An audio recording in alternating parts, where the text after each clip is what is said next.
కర్కాటక రాశి వారు శ్రీ పరాభవానామ సంవత్సరం తెలుగు ఉగాది పండుగ శుభాకాంక్షలతో కర్కాటక రాశి వారి యొక్క వార్షిక ఫలితాలు. ఈ కర్కాటక రాశి వారు గురించి మనం మాట్లాడుకునేటప్పుడు ఈ కర్కాటక రాశికి అధిపతి అయినటువంటి చంద్రుడు. వీరు సున్నిత స్వభావం కలిగి ఉంటారు. మృదు భావనలతో వీరు చేసేటువంటి పనులంతా కూడా చాలా సున్నితంగా చేస్తూ ఉంటారు. ప్రతి చిన్న విషయానికి కూడా కదిలిపోతూ ఉంటారు. చిన్న చిన్న సంఘటనలు జరిగినప్పుడు కూడా వీరు నిరాశకు నిస్పృహకు గురవుతారు. అలాగే చిన్న చిన్న సహాయం జరిగినప్పుడు, సంతోషకర వార్తలు జరిగినప్పుడు వెంటనే ఆనందపడేటువంటి మనస్తత్వం కర్కాటక రాశి వారిగా చెప్పుకోవచ్చు. ఈ కర్కాటక రాశి వారికి గురించి మనం మాట్లాడుకునేటప్పుడు పునర్వసు నక్షత్రం 4వ పాదం అనగా 1 పాదం, పుష్యమి నక్షత్రం 1, 2, 3, 4 పాదాలు, ఆశ్లేష నక్షత్రం 1, 2, 3, 4 పాదాలు, ఈ 9 నక్షత్ర పాదాల వారిని మనం కర్కాటక రాశి వారిగా పరిగణించడం జరుగుతుంది. మరి ఈ కర్కాటక రాశి వారికి శ్రీ పరాభవానామ సంవత్సరంలో ఆదాయం 2, వ్యయం 11, అలాగే రాజ్యపూజ్యం 4, వ్యయం 7గా చెప్పడం జరిగింది. ఈ సంవత్సరం, ఈ నూతన తెలుగు సంవత్సరంలో షష్టమ భాగ్యాధిపతి అయినటువంటి గురువు 2026 జూన్ 2 నుంచి కూడా జన్మరాశిలోనికి ప్రవేశిస్తాడు. కర్కాటక రాశిలోనికి గురువు ప్రవేశించినప్పుడు జన్మరాశిలో తప్పనిసరిగా వీరు పోటీ ప్రపంచంలో మంచి విజయాలను సాధించుకుంటారు. అలాగే నూతన అవకాశాలు రావడానికి అవకాశం ఉంటుంది. తండ్రి నుంచి కానీ పూర్వపుణ్యం వారికి అది అనుకూలించడం వల్ల కానీ మంచి ఫలితాలు పొందడానికి అవకాశం ఉంటుంది. మరి జూన్ 2 తర్వాత విద్యార్థులకు మంచి ఫలితాలు వస్తాయి. నూతన ఉద్యోగాలు కానీ, ఉన్న ఉద్యోగంలో పదోన్నతులు కానీ, ఆర్థికంగా బలాన్ని పుంజుకునే పరిస్థితి, సమాజంలో గౌరవ మర్యాదలు పొందేటువంటి పరిస్థితి కనిపిస్తుంది. మరి జూన్ 2 వరకు వీరికి వ్యయములో గురువు సంచరిస్తున్నాడు కనుక తప్పనిసరిగా కర్కాటక రాశి వారు విద్యార్థులు మరింతగా కష్టపడాల్సి ఉంటుంది. మంచి ఫలితాలు పొందడానికి, పరీక్షల్లో ఉత్తీర్ణత సాధించడానికి.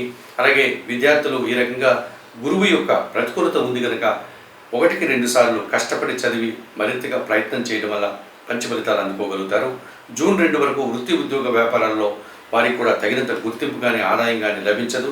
ఆ కారణం చేత వారు నిరాడంబరతను పాటిస్తూ తమ పని తాము చేసుకుంటూ ముందుకు వెళ్ళేటువంటి ప్రయత్నం జూన్ వరకు చేయాల్సి ఉంటుంది. మరి కర్కాటక రాశి వారికి సంవత్సరం సప్తమ అష్టమాధిపతి శని భగవానుడు మీనరాశిలో సంచరిస్తున్నాడు. మీనరాశిలో శని సంచరించేటువంటి సందర్భం అది భాగ్యభావమైంది కనుక కర్కాటక రాశి వారికి మిశ్రమ ఫలితాలు వచ్చేటువంటి వాతావరణం ఉంటుంది. అనగా కష్టానికి తగిన ఫలితం ఒక్కొక్క సందర్భంలో వస్తుంది, ఒక్కొక్క సందర్భంలో కష్టానికి తగిన ఫలితం రాదు. వ్యవసాయదారులకు కానీ, కార్మికులకు కానీ, శ్రామికులకు కానీ, వృత్తి, ఉద్యోగ, వ్యాపారాల్లో చిన్న స్థాయి ఉద్యోగులందరూ కూడా ఈ సంవత్సరం మిశ్రమ ఫలితాలు పొందేటువంటి పరిస్థితి కనిపిస్తుంది. అలాగే కర్కాటక రాశి వారికి శని భాగ్యములు సంచరిస్తున్నాడు కనుక జీవిత భాగస్వామి విషయంలో కానీ, వ్యాపార భాగస్వాముల విషయంలో కానీ కాస్త మనస్పర్ధలు వచ్చేటువంటి సందర్భాలు కొన్ని సందర్భాల్లో ఉంటుంది. వారి సహకారం వల్ల వీళ్ళ లాభాన్ని పొందేటువంటి సందర్భాలు కూడా కొన్ని సందర్భాల్లో మీకు కనిపిస్తుంది. అలాగే పనివారి సహకారం ఒక్కోసారి బాగుంటుంది, పనివారి సహకారం ఒక్కోసారి బాగా ఉండదు. ఈ రకమైన ఇబ్బందులు, ఈ రకమైనటువంటి లాభాలు కూడా ఈ సంవత్సరం మీరు 2 రకాల ఫలితాలని మీరు ఈ సంవత్సరం అనుభవించేటువంటి పరిస్థితి మీకు కనిపిస్తుంది కర్కాటక రాశి వారికి. ఇక కర్కాటక రాశి వారికి ప్రధానంగా అష్టమ, సప్తమ భావాల్లో అనగా రాహు కాలసర్ప దోషాన్ని ప్రసాదిస్తున్నారు. మీకు రాహుకేతువులు ఇద్దరు కూడా అష్టమ భావంలో రాహువు అనగా కుంభరాశిలో, సప్తమ భావంలో మకర రాశిలో కేతువు సంచరించడం వల్ల కొన్ని ఇబ్బందులు వచ్చేటువంటి పరిస్థితి మీకు కనిపిస్తుంది. ఈ రాహుకేతు దోషం వల్ల మీరు ఆశించినటువంటి పనులను మీరు పొందలేకపోతారు. ఏదైతే మీరు ఇష్టంగా కార్యక్రమం చేస్తారో ఆ కార్యక్రమం వల్ల రావాల్సిన ఫలితం మీరు అందుకోలేకపోతారు. ఏ కార్యక్రమాన్ని అయితే మీరు ప్రారంభించాలనుకుంటారో అది ప్రారంభించడానికి ఆటంకాలు వచ్చేటువంటి పరిస్థితి కనిపిస్తుంది. అలాగే మీరు ప్రశాంతంగా జీవనం చేస్తూ ఉంటే మీ చుట్టుపక్కల ఉన్నటువంటి వ్యక్తులు ఏదో విధంగా తీసుకెళ్ళి మిమ్మల్ని మోసపూరితమైనటువంటి వ్యాపారాల్లో కానీ, లేకపోతే అవినీతికర కార్యక్రమాల్లో కానీ పాల్గొనేటట్టుగా మిమ్మల్ని చేసి వారు తప్పుకునే పరిస్థితి కనిపిస్తుంది. ఈ రకంగా మీరు ఎటువంటి పరిస్థితుల్లో కూడా ఎవరిని, కొత్త వారిని నమ్మకండి. దురాశతో కూడినటువంటి వ్యాపారాలు చేసుకోకండి. అత్యాశతో కూడి ఎక్కడంటే అక్కడ వెళ్ళి ఏ కార్యక్రమమైనా చేయడం కానీ, లేకపోతే నూతన కార్యక్రమాలు ప్రారంభించడానికి ధనాన్ని వెచ్చించడం కానీ, మీ సమయాన్ని, మీ ప్రతిభను వెచ్చించి మీరు అభాసుపాలయ్యేటువంటి పరిస్థితి ఈ సంవత్సరం కర్కాటక రాశి వారికి ఎక్కువగా కనిపిస్తుంది. తప్పనిసరిగా ఈ కర్కాటక రాశికి అధిపతి అయినటువంటి చంద్ర భగవానుడు ఈ సంవత్సరం మీకు పూర్తిగా 70% శుభ్రతను అందిస్తున్నాడు. ఆయన వారంలో 2 రోజులు మీకు బాగుంటే 2 రోజులు బాగుండడు.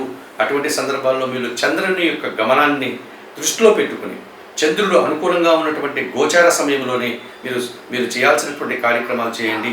చంద్రుడు ప్రతికూలంగా ఉన్నటువంటి సందర్భాల్లో మీరు కొన్ని కార్యక్రమాలు ఏది కూడా ప్రారంభించకుండా మీరు మౌనంగా ఉండడం వల్ల కూడా మంచి ఫలితాలు రావడానికి అవకాశం కనిపిస్తుంది. అలాగే పంచమ దశమాధిపతి అయినటువంటి కుజ భగవానుడు 2026 మే 11 నుంచి 3 నెలల పాటు మీకు అనుకూలంగా సంచరిస్తున్నాడు. వాహన లాభాలు కానీ, భూముల వల్ల లాభాలు కానీ అందుకుంటారు. పోటీ ప్రపంచంలో మంచి పోటీని ఎదుర్కొని మంచి ఫలితాలను, అవకాశాలను దక్కించుకునే పరిస్థితి మీకు కనిపిస్తుంది.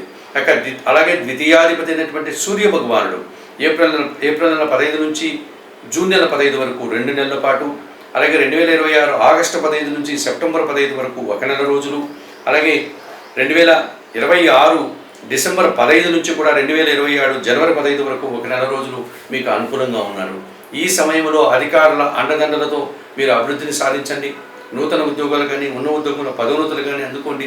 ప్రభుత్వం నుంచి కానీ, తండ్రి నుంచి ఏదైనా ఆస్తిపాస్తులు రావాల్సి ఉంటే ఆ ప్రయత్నాలు చేయడం వల్ల మీరు సఫలీకృతులయ్యేటువంటి పరిస్థితి మీకు ఈ సంవత్సరం కనిపిస్తుంది. మరి కర్కాటక రాశి వారికి శ్రీ పరాభవనామ సంవత్సరంలో జూన్ 2 వరకు గురువు వ్యయములో సంచరిస్తున్నారు కనుక తప్పనిసరిగా మీరు రాఘవేంద్ర స్వామి దర్శనం చేసుకోండి. మంత్రాలయానికి వెళ్ళి రాఘవేంద్ర స్వామి ఆశ్రమంలో మీరు 1-2 రోజులుండి ఒక రాత్రి నిద్ర చేసి స్వామివారి సేవను మీరు పూర్తి చేసుకుని ఆయన దర్శనం చేసుకుని రండి. అలాగే శనగలు కానీ, పసుపు వర్ణపు పండ్లు కానీ, గురువులకు కానీ, మీకు విద్యాబుద్ధులు నేర్పినటువంటి ఉపాధ్యాయులకు కానీ ఇచ్చి వారి పాదాలకు నమస్కరించుకోండి. ఈ రకంగా చేయడం వల్ల జూన్ 2 వరకు మీరు గురుబలాన్ని పొందడానికి అవకాశం కనిపిస్తుంది. ఇక మీకు శని భగవానుడు భాగ్యభావంలో సంచరిస్తూ మీకు 2 రకాల ఫలితాలను అందిస్తున్నాడు కనుక ఇటువంటి సందర్భంలో మిశ్రమ ఫలితాలు వచ్చే వాతావరణం ఉంది కనుక ప్రతి శనివారము ఆంజనేయ స్వామి ఆలయానికి వెళ్ళి స్వామివారికి తమలపాకుల పూజ నిర్వర్తించండి. అలాగే శనివారం రోజు సుందరకాండ పారాయణం చేయండి. వయోవృద్ధులకు కానీ లేకపోతే గోవులకు కానీ ఆహార పానీయాలు అందించడం వల్ల మీరు భాగ్యశని దోషం నుంచి బయటపడతారు. అలాగే మీకు ఈ సంవత్సరం రాహుకేతు దోషం ఉంది. ఈ కాలసర్ప దోషం నుంచి బయటపడడానికి శ్రీకాళహస్తీశ్వర ఆలయానికి 3 నెలలకు ఒక మారు వెళ్ళి అక్కడ అందుబాటులో ఉండే రాహుకేతు పూజ నిర్వర్తించుకోవడం వల్ల తప్పనిసరిగా కర్కాటక రాశి వారు ఈ సంవత్సరం మరింతగా మంచి ఫలితాలను పొందగలుగుతారు.